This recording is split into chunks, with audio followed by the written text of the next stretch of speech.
ओम नमः श्री गुरुवे नमः। भगवान गणेश नमो नमः।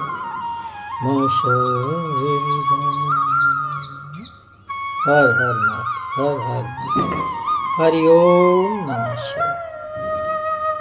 नारद जी ने कहा, भगवान, मैं धर्मराज और सावित्री के संवाद में मूल प्रकृति भगवती भुवनेश्वरी तथा निर्गुण स्वरूप गायत्री का निर्मल यश सुन चुका हूँ। इन देवी के गुणों का कीर्तन निस्संदेह सत्य रूप और मंगलों का भी मंगल है। प्रभो, अब मैं भगवती लक्ष्मी का उपाख्यान सुनना चाहता हूँ। वेद वेताओं में श्रेष्ठ भगवान, सर्वप्रथम भगवती लक्ष्मी की किसने पूजा की? इन देवी का कैसा स्वरूप है और किस मंत्र से इसकी पूजा होती है? आप मुझे इनका गुणानुवाद सुनाने की कृपा कीजिए। भगवान नारायण कहते हैं, ब्रह्मन, प्राचीन समय की बात है। सृष्टि के आदि में प्रब्रह्म परमात्मा भगवान श्री कृष्ण के वाम भाग से रासमंडल में भगवती श्री राधा प्रकट हुई और उन परम सुंदरी श्री राधा के चारों ओर वट वृक्ष शोभा दे रहे थे। उनकी अवस्था ऐसी थी मानो 12 वर्षीय देवी हो।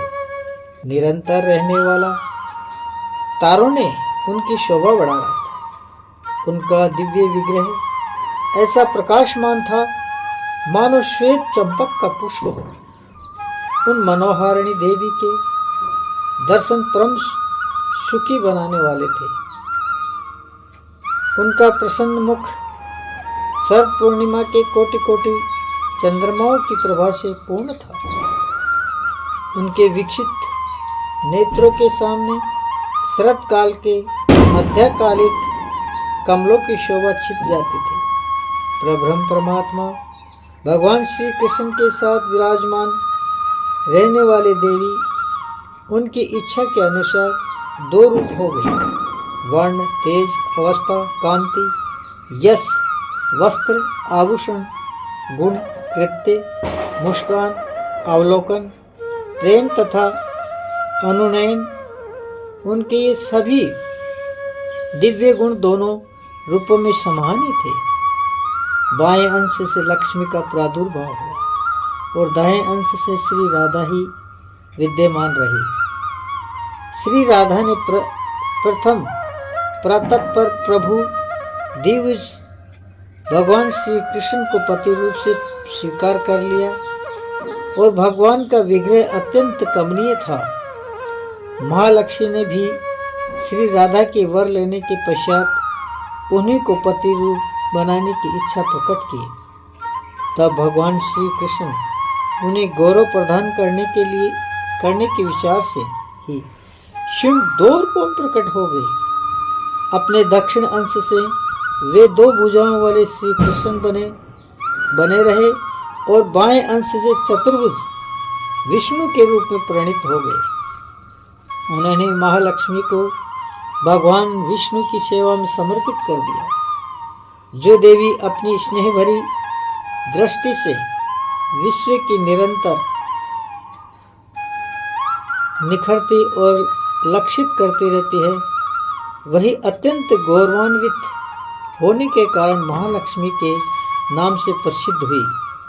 इस प्रकार दिव्य भगवान श्री कृष्ण श्री राधा के प्राणपति बने और चतुर्भुज भगवान श्री विष्णु लक्ष्मी के शुद्ध सत्व रूपा भगवती श्री राधा गोपों और गोपियों से आवर्त हो अत्यंत शोभा पाने लगी।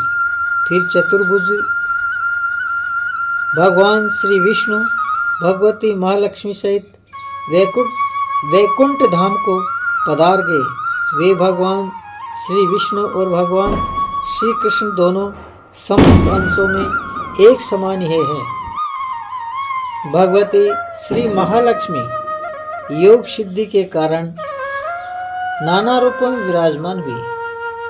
वे परिपूर्णतम परम शुद्ध सत्व स्वरूपा भगवती लक्ष्मी संपूर्ण सौभाग्य से संपन्न होकर महालक्ष्मी के नाम से प्रसिद्ध हो वैकुंठ धाम में निवास करने लगी। प्रेम के कारण समस्त नारी समुदाय में वे प्रधान हुई। इंद्र की संपत्ति के समान सुंदर विग्रह धारण करके देवी स्वर्ग लक्ष्मी के रूप के नाम से स्वर्ग में प्रसिद्ध हुई। पाताल में उनका नाम नाग लक्ष्मी और राजाओं के यहाँ राज्य लक्ष्मी हुआ। गृहस्थों के यहाँ ग्रह लक्ष्मी के नाम से वे पूजित हुई। ये सभी रूप इन महालक्ष्मी के एक अंश के हैं। अपने पूर्ण रूप से तो ये नित्य वैकुंठ धाम में ही विराजती है। गृहस्थों के संपूर्ण मंगलों को भी मंगल प्रदान करने वाली देवी संपत्ति स्वरूप होकर विराजने लगी। गौ में शूरवी रूप से तथा यज्ञों में दक्षिणा रूप से ये पधारी। क्षीर सागर के यहाँ उसकी कन्या बनी। ये कमलिनियों के लिए श्री रूपा और चंद्रमा के लिए शोभा रूपा हुई। इन्हीं की कृपा से सूर्य मंडल शोभा पाने लगा। भूषण, रत्न, फल, जल, राजा रानी, दिव्य नारी, ग्रह, संपूर्ण धान्य, वस्त्र, पवित्र स्थान, देवताओं की प्रतिमा, मंगल कलश, माणिक्य, मोतियों की सुंदर मालाएं, बहुमूल्य हीरे, चंदन, वृक्षों की सुरमई शाखा तथा नूतन मेघ, इन सभी वस्तुओं में भगवती श्री महालक्ष्मी का अंश विद्यमान है। मुने, सर्वप्रथम भगवान नारायण ने वैकुंठ धाम में इन महालक्ष्मी की पूजा की। दूसरी बार ब्रह्मा जी ने भक्ति पूर्वक इनका अर्चन किया। तृतीय श्रेणी के उपासक भगवान श्री शिव हैं।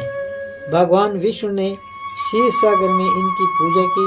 तदंतर स्वयंभव, मनु, मानवेंद्र, ऋषिवर, मुनीश्वर, सभ्य, ग्रस्त, इन लोगों ने जगत में इन महालक्ष्मी की उपासना की है।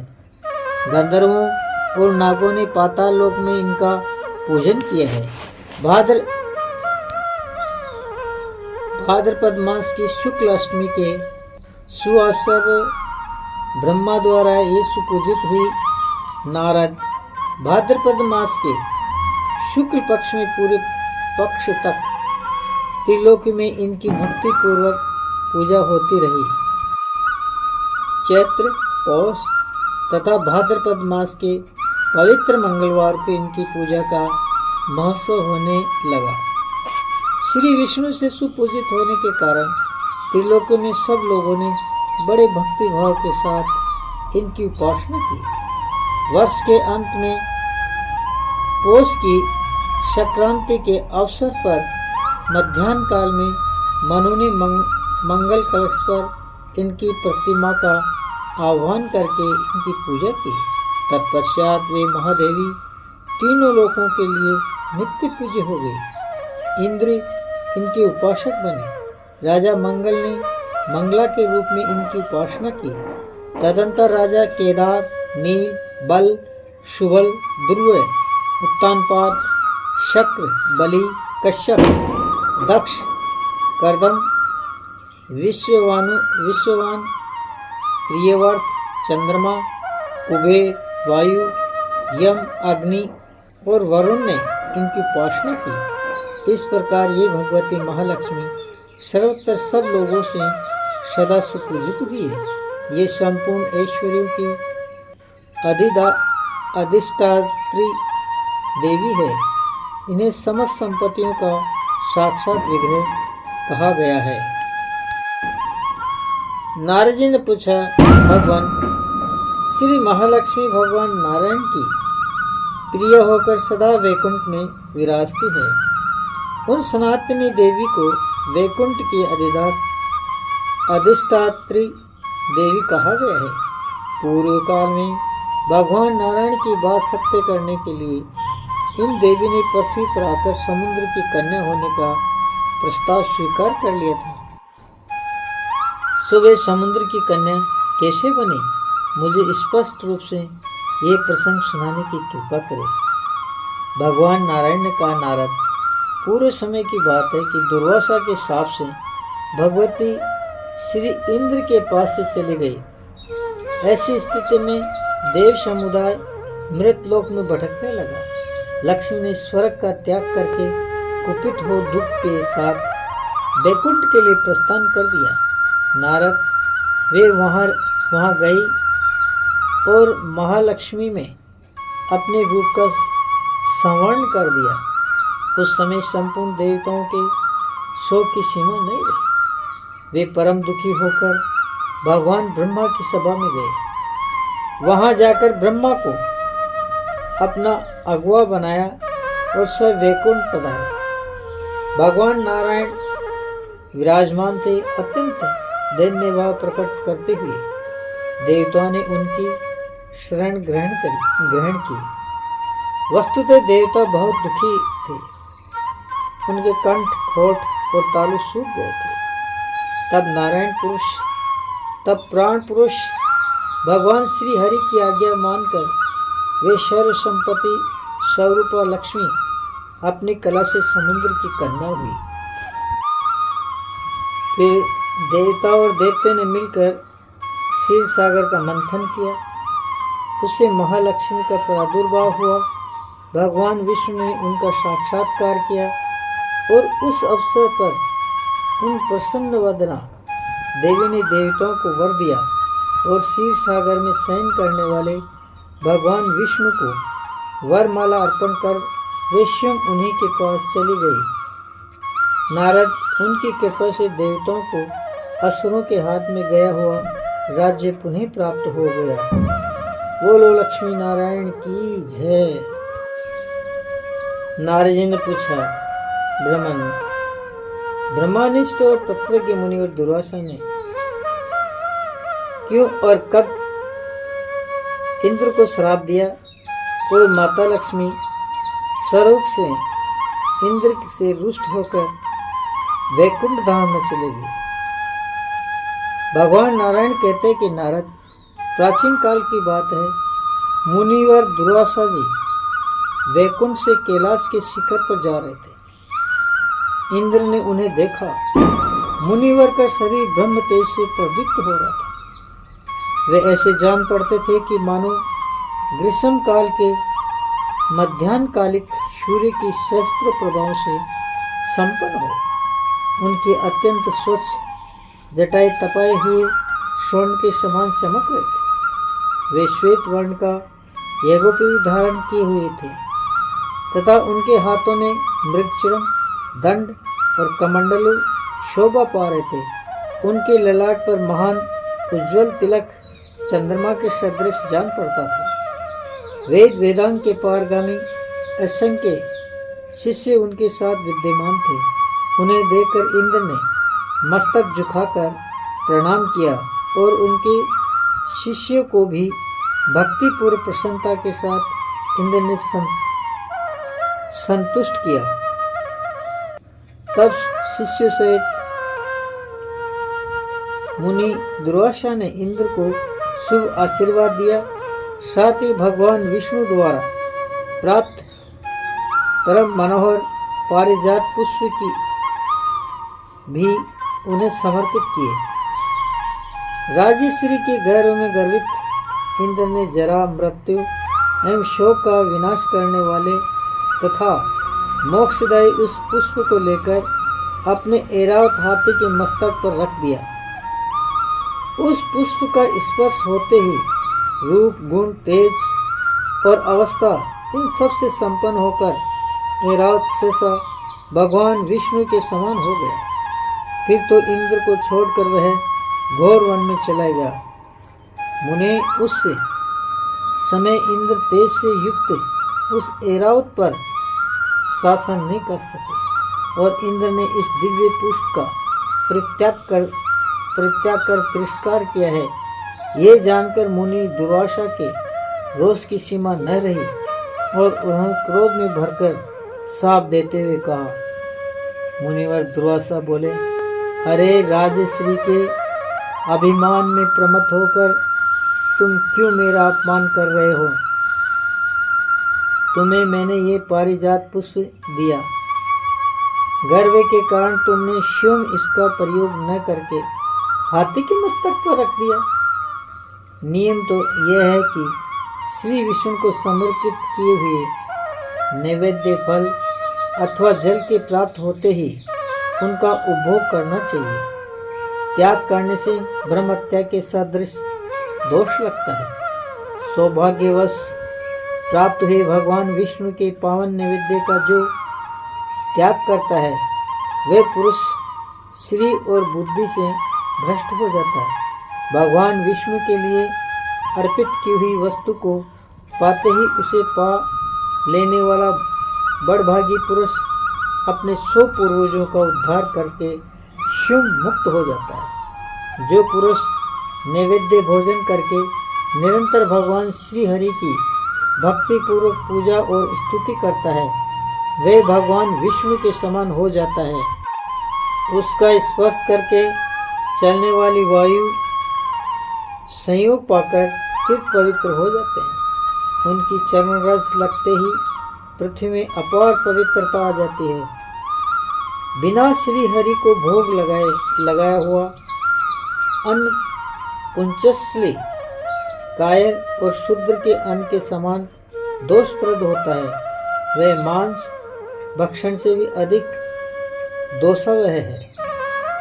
शिवलिंग के लिए अर्पण किया हुआ अन्न तथा शूद्र याजी, देवल, कन्या विक्रयी और योनिजीवी का अन्न उच्छिष्ट बासी सबके भोजन करने पर बचा हुआ अन्न शूद्रपति एवं वर्षवाही अधीक्षित शब्दाही अगम्यगामी मित्रद्रोही विश्वासघाती कर्दग्न मिथ्याभाषी ब्राह्मणों का अन्न अत्यंत दूषित समझा जाता है।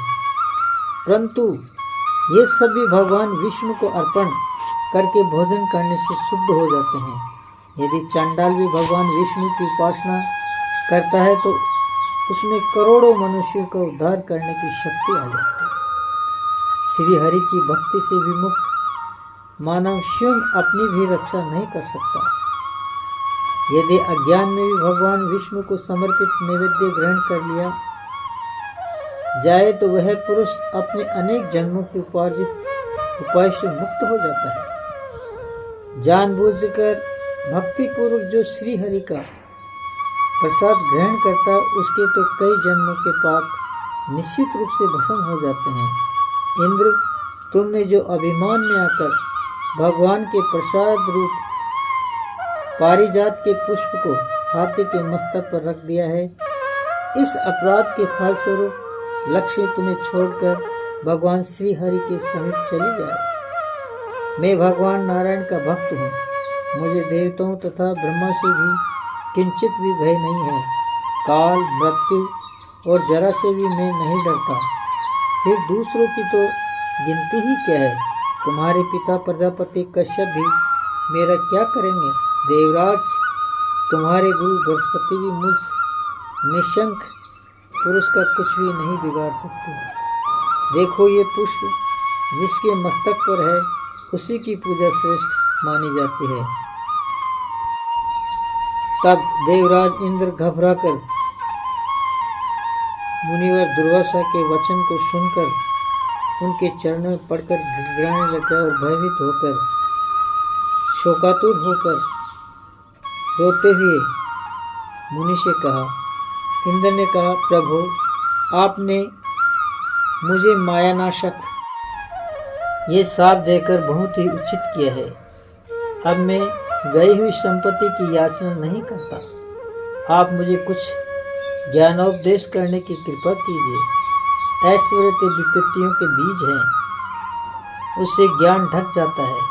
इसी से इसको मुक्ति मार्ग का कुठारा कहा जाता है। मुनि बोले, देवराज, संपत्ति, जन्म, मृत्यु जरा, शोक और राग के बीज का उत्तम अंकुर है। इसके प्रभाव से अंधा हुआ मानव मुक्ति के मार्ग को नहीं देख सकता। इंद्र जो मूढ़ मानव संपत्ति परमत हो गया है, उसी को मदिरा से मत भी समझना चाहिए। उसे ही बांधवजन बंधु कहकर घेरे रहते हैं। वैभव मत, विषयांध, भीलवल, महाकामी और रासिक व्यक्तियों में सत्व मार्ग का अवलोकन करने की योग्यता नहीं रह जाती। विषयांध भी दो प्रकार के बनाए गए हैं, रास और तामस। जिसमें शास्त्र का ज्ञान नहीं है वह तामस कहलाता है, और जो शास्त्रज्ञ रास है सुश्रेय शास्त्र दो प्रकार के मार्ग दिखलाते हैं, एक प्रवर्ती बीज और दूसरा निवर्ती बीज। पहला जो प्रवर्ती मार्ग है उसके भीतर दुख ही दुख भरे हैं, परंतु प्राणी उसी पर स्वच्छंद प्रसन्नतापूर्वक तथा सर्वदा निर्विरोध होकर उसी प्रकार पैर रखते हैं, जैसे मधु का लोभी भौरा सुख मानकर कलेश के साथ पुष्पों पर आ गिरता है। यही प्रवर्ती मार्ग जन्म, मृत्यु, जरा और नाश के परिणाम का मूल कारण है। प्राणी प्रसन्नतापूर्वक अनेक जन्मों तक अपने विहित कर्म के परिणाम स्वरूप नाना प्रकार की योनियों में क्रमश भ्रमण करने के पश्चात भगवान की कृपा से मानव होकर सत्संग का सुअवसर प्राप्त करता है। सत्संग संसार रूपी अपार सागर को पार करने के लिए परम साधन तथा तत्वों को प्रकाशित करने के लिए प्रज्वलित दीपक है। सैकड़ों और सहस्त्रों में कोई विरला ही साधु पुरुष उसके प्रकाश से मुक्ति मार्ग का अवलोकन कर सकता है। तब बंधन को तोड़ने के लिए उसके हृदय में यत्न करने की भावना उत्पन्न होती है। बृहस्पति जी बोले, सुरश्रेष्ठ, प्राय संपूर्ण प्राणियों के लिए प्रत्येक जन्म में यही शाश्वत नियम है कि चक्र की भांति वह सदा घूमता रहता है। फिर इस विषय में चिंता किस बात की, शुभ हो अथवा अशुभ। जिस किसी प्रकार के अपने कर्म फल को भोगने के लिए ही पुरुष शरीर प्राप्त करता है, करोड़ों कल्प क्यों न बीत जाए, किंतु बिना भोग किए कर्म का अंत नहीं होता। अतः भगवान श्री कृष्ण ने ब्रह्मा जी को संबोधित करके सामवेद की शाखा में स्पष्ट की है कि किए हुए संपूर्ण कर्मों का भोग शेष रह जाने पर कर्मानुसार प्राणियों को भारतवर्ष में अथवा कहीं अन्यत्र जन्म होता है। करोड़ों जन्मों के किए हुए कर्म प्राणी के पीछे लगे रहते हैं। पुरंदर छाया की भांति वे बिना भोगे अलग नहीं होते। काल, देश और पात्र के भेद से कर्मों में न्यूनता हुआ ही करती है। जिस प्रकार कुशल कुंभकार दंड, चक्र, शराब और भ्रमण के द्वारा क्रम से मिट्टी से सुंदर घट का निर्माण कर लेता है, उसी प्रकार विधाता कर्म सूत्र से प्राणियों को फल प्रदान करते हैं। वे प्रभु त्रिलोकी में विधाता के विधाता, रक्षक के रक्षक, सृष्टा के सृष्टा, संहारता के संहारकर्ता तथा काल के भी काल हैं। जो पुरुष महान विपत्ति के अवसर पर उन भगवान मधुसूदन का स्मरण करता है, उसके लिए उस विपत्ति में भी संपत्ति की ही भावना उत्पन्न हो जाती है। ऐसा भगवान शंकर ने आदेश दिया है। महाविपतो संसारे ये स्मरणं मधुसूदनम विपतो तस्य संपत्तिर्भवेदित्यः संक्रह। भगवान नारायण कहते कि तदंतर भगवान श्री हरि का ध्यान करके देवराज इंद्र ने बृहस्पति जी को आगे करके संपूर्ण देवताओं के साथ ब्रह्मा की सभा में गए और वहां जाकर सभी ने ब्रह्मा जी के चरणों में मस्तक झुकाया। तब ब्रह्मा जी बोले, वत्स, तुम मेरे वंशज हो, तुम्हें उत्तम बुद्धि प्राप्त है, मेरे परपौत्र हो। बृहस्पति तुम्हारे गुरु हैं और तुम स्वयं भी देवताओं के स्वामी हो। परम प्रतापी विष्णु भक्त दक्ष प्रजापति तुम्हारी माता में है। भला जिसके तीनों कुल ऐसे पवित्र हो, वह सुयोगी पुरुष अहंकार क्यों करे? और ब्रह्मा जी ने कहा, हे इंद्र, भगवान श्री कृष्ण के चरण कमल से च्यूत पुष्प जिसके मस्तक पर स्थान पाता है, वह सौभाग्यशाली व्यक्ति संपूर्ण देवताओं में प्रधान माना जाता है और उसी की पहले पूजा होती है। हाँ, बलवान दुर्देव ने तुम्हें ठग लिया है, इसलिए तुम भगवान श्री कृष्ण का स्मरण करो, वो ही तुम्हारे इन संताप को मिटाएंगे। तब भगवान नारायण ने कहा, हे देवताओं, तुम चिंता ना करो, तुम्हारी ये माता लक्ष्मी तुम्हारे सब संकटों को दूर कर देगी।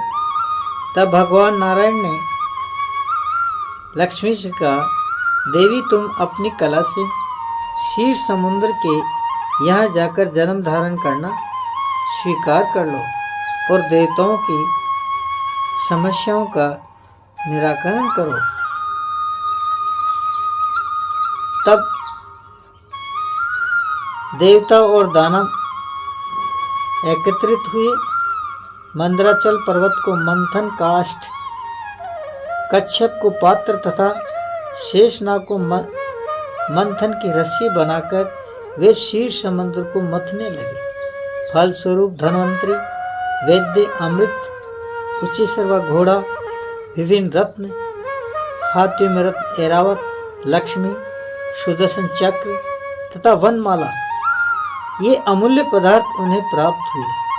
मुने, उस समय भगवान विष्णु ने अपार श्रद्धा रखने वाली साध्वी श्री लक्ष्मी ने क्षीर साई सर्वेश्वर श्री हरि के गले में वनमाला पहना दी। फिर देवता ब्रह्मा और शंकर के पूजा एवं स्तवन करने पर उन्हें देवताओं के भवन पर केवल दृष्टि फैला दी। इतने में ही देवताओं ने दुर्वासा मुनि के शाप से मुक्त होकर दैत्यों के हाथ में गए हुए अपने राज्य को प्राप्त कर लिया। नारद यूं महालक्ष्मी की कृपा से वर पाकर वे परम सुखी हो गए। ओम लक्ष्मी नारायणाय नमो नमः। ओम नमो भगवते वासुदेवाय नमो नमः।